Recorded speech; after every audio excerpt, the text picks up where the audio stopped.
KATL Live.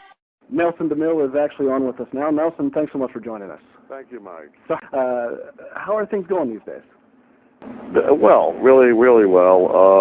I'm just writing a new book, which will come out September 17th, called The Quest. And it's about a search for the Holy Grail, so something different from me. I don't normally write religious thrillers, but this is somewhat in the fashion of the Da Vinci Code. It's sort of like Da Vinci Code meets Indiana Jones, and I'm excited about it. Oh, that sounds fantastic. What inspired you to go down this different route? Well, you know, it's funny. I've actually written this book back in 1975 when I was young and broke, and it was published as a paperback original for about $1.35, I think was the price on the cover. And I think all of about 500 people probably read it back then in 75. I think they're all dead now anyway. So I said, let me redo this. And, you know, my publisher's been asking me to redo it because of probably the Da Vinci Code. And I looked at it and I said, you know, there's a story here. So I'm basically rewriting the whole thing. I discovered that in the last 40 years or so, my writing has actually gotten better. I'm giving it a little bit of a shave and a haircut. You've had quite a bit of success. How do you feel about that? Are you surprised by how much success you've been able to get? Yeah, I think, you know, every writer, every best-selling author wakes up in the morning surprised. Sometimes you have to pinch yourself.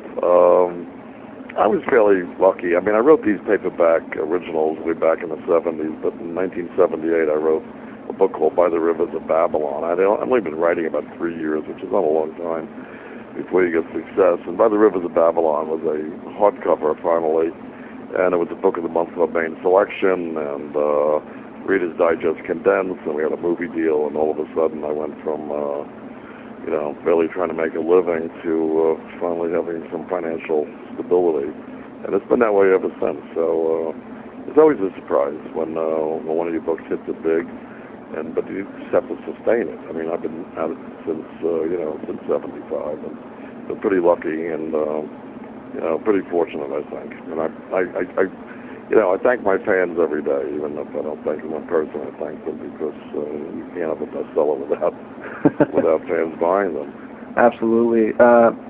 You know, Nelson, you've been known to research for like over a year in some cases for a book. It sounds exhausting. Yeah, you know, you could get buried in the research. I think a couple of authors come to mind, Michener and Leon Uris. It's like doing it's like doing the doctorate thesis. You get lost in the research, and it's not good. You don't want to publish your research notes. You want to publish a novel. But I find it fascinating. I was a history major in school, and all of my books have historical backgrounds. And, you know, I don't do so much book research anymore. I do a lot of internet research, but I also like to go to the place where the book is set.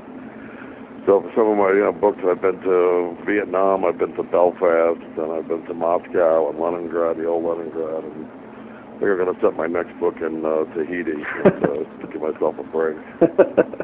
That'd be nice. You have a lot of stories that take place in New York, and in the book Wildfire, John Corey actually rants about his love for the city. Do you share a lot of those feelings? Yeah, I'm a native New Yorker. I was born in New York City back a long time ago. I think it was a war going on. I think it was WW2, and I live in the burbs now, but I love the city, and I've seen it change, and it's changed mostly for the better, and I think that's good. And a lot of young people come here. My children, who are 34 and 32, have decided to stay here, so that's a good thing. And you know, you don't lose your kids and your families and friends to someplace else. So, you know, we're all in the same area, and I find the city is a rich resource and a good environment to set some of the books. I try not to set them all in the city, all on Long Island where I live, or the Hamptons, but I enjoy it when I do because I feel like I'm writing about something I know. Now, you are known for also naming some of your characters after people who donate to charities. Tell me more about that. Well, yeah, a friend of mine, Susan Isaacs, who wrote Compromising Positions, she lives in my area. Well, we used to do, for charities, we would do dinner with Nelson DeMille or dinner with Susan Isaacs, and I said, oh my God, I can't take one more of these dinners where we have to sit down with people we really don't know, although most of them turned out all right, but she gave me a good idea. She says, she does what they call a character in the book. And then a charity will auction this off at their gala or whatever event they're having, and you can become immortalized by paying the right amount of money. And some of these things have gone for as much as $15,000. Somebody wants to, wants to be in my book as a character, and they'll pay the money, and when I put them in the book, I promise I won't make them a lawyer. You don't promise to not kill them, though. There's been a couple that have gotten killed, I believe, in the books. So. Probably some I'd like to kill, but no, I don't think, if I knocked off any of them, I don't think that would be good. Nobody's complained yet. I haven't gotten sued yet, so it's good. It's a good way to raise money for charity. And there you go. I don't have to have dinner. Did you feel the movie Salt was eerily similar to The Charm School? I did. My agent actually looked into it, but you can't copyright ideas, obviously. And I like to say that they were probably inspired by The Charm School. It's not. They didn't actually copy it. No, it wasn't that. It wasn't actionable, if you know what I mean. So, you kind of let these things go, and you take it as a form of flattery. Speaking of movies, what are your thoughts on The General's Daughter? I actually liked it. I saw a screening with my daughter, who was in college at the time. She's about 22, and she didn't like it. I was a little ambivalent at first, but it kind of grew on me. The second screening I saw, I liked it.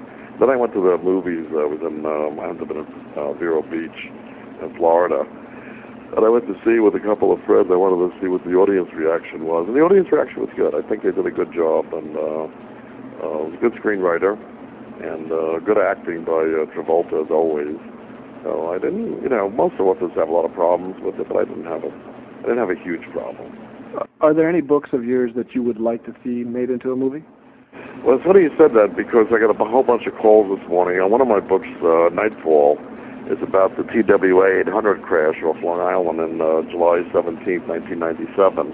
And it's back in the news this morning, big time, because a number of people from the National Transportation Safety Board who worked on the case have now come forward today and said that it was a cover-up, that what they said happened, which was a mechanical failure, was actually not the case, although they're not saying what happened, and that in fact it may have been an act of terrorism, as I say in my book, Nightfall. And we originally showed this book to Oliver Stone, who's into the conspiracy stuff, and he was interested but turned it down. But I got a call this morning from my agent saying that he expects a lot of calls about Nightfall. And Nightfall is the only book I think I wrote that was based almost entirely on fact. It was, a fictionalized version of what happened that night off Long Island in '97, when this plane, TWA Flight 800, the 747 exploded with 230 people on board. So I think it's making a hell of a movie. Yeah, it's an intense book, too, because of all the research you did. Were you kind of surprised by what you were uncovering with that book? I was. Again, a lot of my research is just kind of fundamental, but this was almost like investigative research. And through the Freedom of Information Act, I got a whole bunch of these statements that people made that night to FBI and Joint Terrorist Task Force people, written statements about what they saw that night. And I was able to get a hold of that. Plus, I actually interviewed a couple who was on a boat that night. And so I felt like I was an investigative reporter all of a sudden, and not a novelist. And at the end of the day, though, I'll tell you the truth, I could not come to a conclusion. The thing was, the mechanical failure sounded like it was a possibility from a technical standpoint, but there were over 200 people on Long Island, on the South Shore of Long Island, and it was a nice summer night, who saw a streak of light heading toward this 747, followed by an explosion. And yet the investigators discounted what over 200 people saw, including people on the aircraft and boats who had a clear view, including a naval commander who was in a helicopter who knew what he was seeing. And they discounted all the eyewitness, and they came to the conclusion that it was a mechanical failure.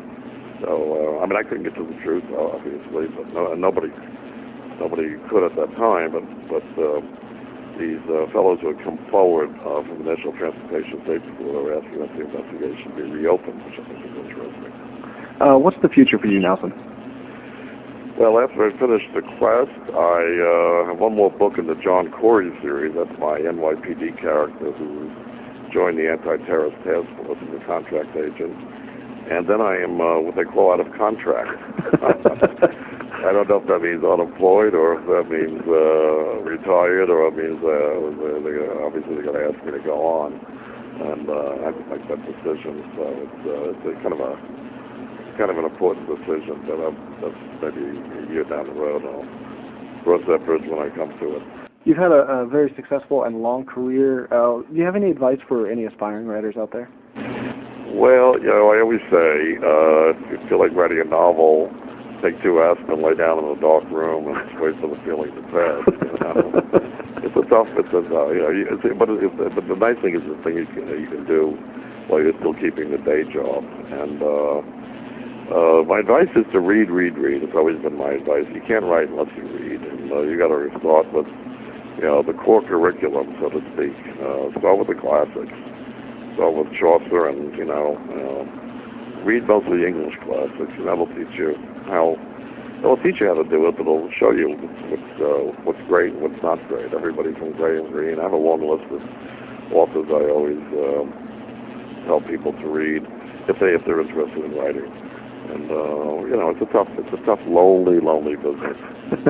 Nelson DeMille, I'm a huge fan of your work. Thanks so much for taking the time out for the interview. Is there anything you want to add before we get you out of here, Nelson? No, Mike, I hope we can talk again in September when my book comes out. That would be great. Oh, man, I would love that. Seriously, let's set it up and do it. All right, let's do it. Thanks so much, Nelson, and have a nice day. Thanks, Mike. You too. KATL Live.